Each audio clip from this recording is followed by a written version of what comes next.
Hello नमस्कार सत श्री अकाल केम छो कस्य काय केरो हाल है केना छी यहाँ सब कैसन वानी हाउ आर यू कैसे हैं आप लोग केमो नाचो मनक्कम खम्हा गणी हुकुम केमती अच्छंती की खबर नमस्तुभ्यं राधे राधे राम राम देवी और सज्जनों। आज के इस वीडियो में दैनिक राशि फल में चर्चा करने जा रहा हूं कि 19 जून और 20 जून का समय आपके लिए कैसा रहेगा। सबसे पहले पंचांग को जानने की कोशिश करते हैं कि 19 जून के पंचांग में क्या है खास बात। 19 जून को अष्टमी तिथि है, उत्तरा भाद्रपद नक्षत्र है, कृष्ण पक्ष चल रहा है, गुरुवार का दिन है, सूर्योदय 5:23 सुबह में होंगे, चंद्रमा मीन राशि में है और शुभ समय की अगर बात करूं तो 11:54 AM से 12:50 PM तक अभिजीत मुहूर्त है। राहु काल 2:07 PM से 3:51 PM तक का है। दिशाशूल दक्षिण दिशा की तरफ है, यानी कि दक्षिण दिशा की यात्रा नहीं करनी है। 20 तारीख की जो है सो नवमी तिथि है, रेवती नक्षत्र है, शुक्रवार का दिन है, चंद्रमा मीन राशि में है, शुभ समय 11:54 AM से 12:50 PM तक, राहु काल 10:37 AM से 12:22 PM तक और दिशाशूल पश्चिम दिशा की तरफ है। देवी और सज्जनों, हमने जो अभी आपको पंचांग बताया उसमें जो दिशाशूल दोनों दिन का बताया है, दिशाशूल का अर्थ होता है कि उस दिशा की यात्रा नहीं करनी है, नहीं तो आपके लिए घातक सिद्ध हो सकता है, आपको उस दिशा की यात्रा में कष्ट का सामना करना पड़ सकता है। तो मैंने जो 19 और 20 तारीख को दिशाशूल बताया है उस दिशा की यात्रा आपको बिल्कुल भी नहीं करनी है। दूसरा हमने बताया आपको कि अभिजीत मुहूर्त दोनों दिन के लिए कि कब कब है। अभिजीत मुहूर्त का जब बताया है, अभिजीत मुहूर्त जो है देवी और सज्जनों ये एक शुभ मुहूर्त के तौर पर में गिना जाता है। इस समय में अगर आप कोई भी अच्छा शुभ काम करना चाहें तो शौक से करें, निश्चित तौर पर में करें, आपके लिए ये निश्चित तौर पर में बहुत अच्छा रहेगा। हमने आपको एक और चीज इसमें बताई कि राहु काल इतने बजे से इतने बजे तक है। इसका क्या अर्थ है? राहु काल में कोई भी शुभ काम, अच्छा काम, नया काम, कहीं जाना ही है, कुछ करना ही है, किसी विशेष उद्देश्य से आप जा रहे हो तो उसको शुरू नहीं करना है। नहीं तो जरूरी नहीं है कि ये आपका कंटक ही हो जाए, लेकिन ऐसा संभव है कि उस समय में किया गया काम कहा जाता है कि सफल बहुत कम अथवा न के बराबर होता है, तो उससे आपको बचने का जो है सो प्रयास करना चाहिए। मैंने आपको सूर्योदय बताया, मैंने आपको चंद्रमा मीन राशि में है ये भी बताया। तो चंद्रमा जो मीन राशि में है ये बताया, इसका अर्थ ये है कि हमारी जो राशि फल है वो चंद्रमा के आधार पर में ही है और मैं चंद्रमा गोचर में जिस भाव में जिस राशि वाले लोगों के लिए है उसके लिए मैं उस हिसाब से आपको बताने जा रहा हूं। आइए चर्चा को आरंभ करें। मेष राशि से ही चर्चा शुरू करते हैं, ज्यादा अच्छा रहेगा। मेष राशि वालों के लिए चंद्रमा कुंडली के 12वें भाव में है। 12वें भाव में बैठा हुआ चंद्रमा, आप सब जानते हैं देवी और सज्जनों कि अस्पताल के खर्चा को बढ़ा देता है, परेशानी को बढ़ा देता है। इन 2 दिनों में व्यय के घर में बैठा हुआ चंद्रमा अनावश्यक खर्चों में वृद्धि करेगा, विदेश यात्रा के योग भी बनाएगा। अगर कोई घर से बाहर कहीं दूसरे जगह पे जाना चाहते हैं तो वो जा सकते हैं। नींद की कमी या स्वप्न का अधिक देखना इस समय में आपके लिए हो सकता है। और मैं आपको बता दूं तो इस समय में आपको एकांत में रहना जो है सो ज्यादा अच्छा लगेगा कि अकेले में रह करके समय बिताया जाए। मानसिक शांति की आवश्यकता भी आपको पड़ सकती है इस समय में जो चंद्रमा देगा। सोते समय अगर आप चाहें तो इन दोनों दिन रात में ओम सोम सोमाय नमः मंत्र का अगर 108 बार जाप कर लेते हैं तो आपके लिए ज्यादा अच्छा रहेगा। बात करेंगे वृषभ राशि की। वृषभ राशि वालों के लिए कुंडली के एकादश भाव में चंद्रमा का प्रवेश है। कुंडली के एकादश भाव में बैठा हुआ चंद्रमा ये दर्शाता है देवी और सज्जनों कि आमदनी में वृद्धि के योग है, पैसा आपके पास में ज्यादा आने वाला है इन 2 दिनों में। मित्रों से सहयोग मिलने के भी बहुत सुखद योग बन रहे हैं, इच्छाएं पूर्ति होने के भी योग मैं देख पा रहा हूं। सामाजिक सक्रियता भी आपकी बढ़ेगी। इस समय में मन भी खूब प्रसन्न रहेगा। उपाय अगर कुछ करना चाहते हो चंद्रमा से संबंधित तो भगवान शिव को इन 2 दिनों में जाकर के किसी भी दिन उजला यानी कि व्हाइट यानी कि सफेद पुष्प जो है अर्पण कर दोगे, आपके लिए ज्यादा अच्छा रहेगा। बात करेंगे मिथुन राशि की। मिथुन राशि वालों के लिए कुंडली के 10वें भाव में चंद्रमा का प्रवेश है। कुंडली के 10वें भाव में बैठा हुआ चंद्रमा मिथुन राशि वालों के लिए कार्य क्षेत्र में बदलाव की ओर इशारा कर रहा है। कार्य क्षेत्र में बदलाव संभव है। मान सम्मान में भी वृद्धि के कुछ विशेष योग मैं देख पा रहा हूं। बॉस से रिश्तों में नरमी या टकराव, दोनों में से कुछ भी जो है जो संभव है, ऐसा देखने को मिल रहा है। नई जिम्मेदारी सामने आ सकती है। निर्णयों में भावुकता से बचेंगे तो ज्यादा अच्छा रहेगा। उपाय अगर करना है तो सुबह सुबह जो है सो जल में चंदन मिलाकर के सूर्य को अगर अर्घ देते हैं तो इन दोनों दिनों में आप जरूर दें, आपके लिए ज्यादा अच्छा रहेगा। बात करेंगे कर्क राशि की। कर्क राशि वालों के लिए कुंडली के नवम भाव में चंद्रमा का प्रवेश है। कुंडली के नवम भाव में बैठा हुआ चंद्रमा देवी और सज्जनों ये दर्शाता है कि धार्मिकता में आपकी रुचि जो है इस समय में बढ़ेगी।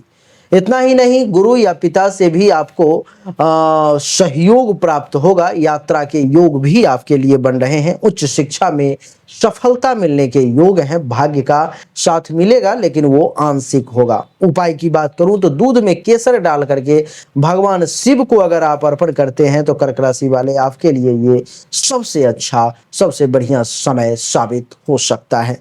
बात करेंगे अब सिंह राशि की। सिंह राशि वालों के लिए कुंडली के अष्टम भाव में चंद्रमा का प्रवेश है। कुंडली के अष्टम भाव में बैठा हुआ चंद्रमा यह दर्शाता है देवी और सज्जनों की मानसिक अशांति के योग हैं। अवसाद की आशंका भी दिखाई दे रही है।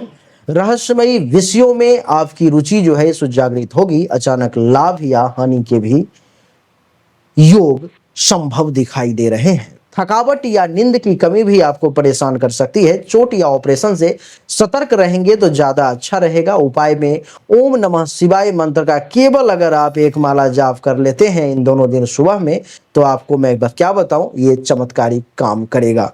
बात करेंगे कन्या राशि की। कन्या राशि वालों के लिए कुंडली के सप्तम भाव में चंद्रमा बैठा हुआ है। सप्तम भाव आप सब जानते हैं कि साझेदारी और वैवाहिक जीवन का होता है, तो जीवन साथी से भावनात्मक जुड़ाव संभव है। साझेदारी से आपको लाभ भी मिलने के योग पार्टनरशिप में मैं देख पा रहा हूं। रिश्तों में गहराई या उलझाव की स्थिति भी सामने आ सकती है। व्यापार में बातचीत से विशेष लाभ के भी योग देख रहा हूं। समाज में विशेष मान सम्मान प्रतिष्ठा बढ़ेगी। उपाय की बात करूं तो चंद्रमा को कच्चा दूध और चावल अगर रात में आप अर्पण करेंगे तो आपके लिए ज्यादा अच्छा रहेगा। कन्या राशि वालों, बात करेंगे अब तुला राशि की। तुला राशि वालों के लिए कुंडली के छठे भाव में चंद्रमा विराजमान है। कुंडली का छठा भाव आप सब जानते हो कि रोग, ऋण, शत्रु का होता है। छठे भाव में चंद्रमा के बैठने के कारण आपको मैं एक विशेष बात बता दूं कि इस समय में कुछ मानसिक तनाव, आपको मानसिक बेचैनी आपको परेशान कर सकती है। स्वास्थ्य का विशेष ध्यान रखें, खास करके पेट का तो ज्यादा अच्छा रहेगा।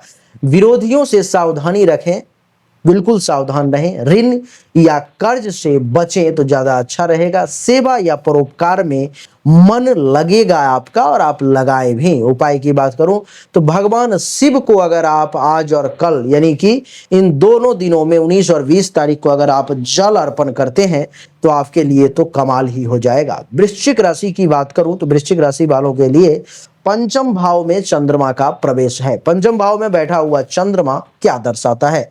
पंचम भाव आप सब जानते हो कि पढ़ाई लिखाई, संतान, इन सब का होता है। बैठा हुआ चंद्रमा यह दर्शाता है कि संतान से सुख प्राप्ति का योग है या संतान को लेकर के आपको चिंतित भी रह सकते हो। प्रेम संबंधों में भावुकता विशेष तौर पर में सामने दिखाई देगी। पढ़ाई में मन लगेगा। निवेश या सही समय का उपयोग करें, ये समय निवेश के लिए भी सही है। नए विचारों की उपज इस समय में देखने को मिलेगी। उपाय की बात करूं तो गाय को अगर आप वृश्चिक राशि वाले रोटी खिलाते हो तो ज्यादा अच्छा रहेगा। बात करेंगे धनु राशि की। धनु राशि वालों के लिए कुंडली के चौथे भाव में चंद्रमा का प्रवेश है।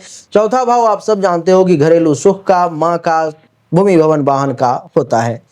यहाँ पर में चंद्रमा के बैठने के कारण इस समय में घर परिवार से मानसिक जुड़ाव देखने को मिलेगा, विशेष तौर पर देखने को मिलेगा। वाहन या संपत्ति से संबंधित कुछ निर्णय भी इस समय में हो सकता है। माता का सहयोग आपको विशेष तौर पे मिलेगा। मन थोड़ा सा अशांत भी हो सकता है। घरेलू खर्चों में वृद्धि देखने को मिलेगी। उपाय की बात करूं तो संभव अगर है, आप पढ़ना जानते हो तो दुर्गा कवच का पाठ कर लो इन दोनों दिनों में तो ज्यादा अच्छा रहेगा। नहीं संभव है तो कम से कम मोबाइल में बजा करके हाथ जोड़ करके बैठ जाओ, आराम से शांतिपूर्वक सुन लो, इससे भी काम चल जाएगा। बात करेंगे मकर राशि की। मकर राशि वालों के लिए कुंडली के तीसरे भाव में बैठा हुआ है चंद्रमा। तीसरा भाव पराक्रम का होता है। यहाँ पे बैठने का चंद्रमा का अर्थ ये हुआ कि आत्मविश्वास में आपकी वृद्धि होगी। छोटे भाई बहनों से मेल जोल बढ़ेगा। यात्रा के योग बनेंगे। लेखन, कला या संगीत में सफलता मिलेगी। छोटी बातों पर भावुकता से बचे, भावुक ना हो। उपाय की बात करूं तो शिव चालीसा का अगर आप पाठ करते हैं तो ज्यादा अच्छा रहेगा। बात करेंगे कुंभ राशि की। कुंभ राशि वालों के लिए कुंडली के दूसरे भाव में चंद्रमा का प्रवेश है। आप सबको मालूम है कि दूसरा भाव धन, धान्य, संपत्ति का, परिवार का होता है, आपके वाणी का भी होता है। यहाँ पर में चंद्रमा का बैठना कुंभ राशि वाले जातक के लिए पारिवारिक वातावरण में मधुरता प्रदान करेगा। धन लाभ के भी योग बनते हुए प्रतीत हो रहे हैं। वाणी में सौम्यता लेकिन अस्थिरता भी देखने को मिलेगी। भोजन में रुचि बढ़ेगी। निवेश या लेन देन में सावधानी बरतें, ज्यादा अच्छा रहेगा। श्री सूक्त का पाठ अगर कर सकते हैं तो सबसे बढ़िया है। नहीं कर सकते हो तो कम से कम श्रवण अगर करोगे आज और कल यानी 19 और 20 तारीख को तो आपके लिए बहुत अच्छा रहेगा। बात करेंगे राशि चक्र के अंतिम राशि की, जिसका नाम है मीन राशि। मीन राशि वालों के लिए कुंडली के प्रथम भाव में ही चंद्रमा का प्रवेश है। प्रथम भाव में चंद्रमा का बैठना देवी और सज्जनों मन में चंचलता, भावनात्मकता का बढ़ना दिखाई दे रहा है। आत्मविश्वास और आकर्षण भी बढ़ता हुआ प्रतीत हो रहा है। नए कार्यों की शुरुआत के लिए उत्तम समय है ये। सौंदर्य साज सज्जा में आपकी रुचि भी बढ़ेगी। स्वास्थ्य में हल्की गिरावट जैसे सिर दर्द, बेचैनी भी कुछ संभव हो सकता है। उपाय की बात करूं तो शिवलिंग पर में अगर आप 19 और 20 तारीख को कच्चा दूध अर्पण करें तो बहुत अच्छा रहेगा। तो देवी और सज्जनों, यही थी मेष से लेकर के मीन तक की कहानी, जिसमें हमने आपको दैनिक राशि फल को बताने का प्रयास किया है। उम्मीद करता हूं कि आपको ये छोटा सा वीडियो पसंद आया होगा, अच्छा लगा होगा। अगर आपको अच्छा लगा, पसंद आया तो इस वीडियो को लाइक करें, शेयर करें, चैनल को सब्सक्राइब करके इसके बेल आइकन के बटन को दबा दें। और हाँ, एक और बात, ये जो राशिफल है एक सामान्य विवरण है, सामान्य गणना है, गोचर का गणना है, जो 70 से 80% ही आपके ऊपर में लागू होगा। 100% एक्यूरेसी के साथ जानकारी के लिए पर्सनल हस्तरेखा और जन्म कुंडली की जांच करवाना अति आवश्यक है। अगर आपको जांच करवाना है तो सामने दिए गए नंबर पर में अपनी जन्म तारीख, जन्म समय, जन्म स्थान दोनों हाथ के हथेली का फोटो अवश्य भेजें। आपको उचित शुल्क पर में सही जानकारी प्राप्त होगी। राधे राधे, राम राम।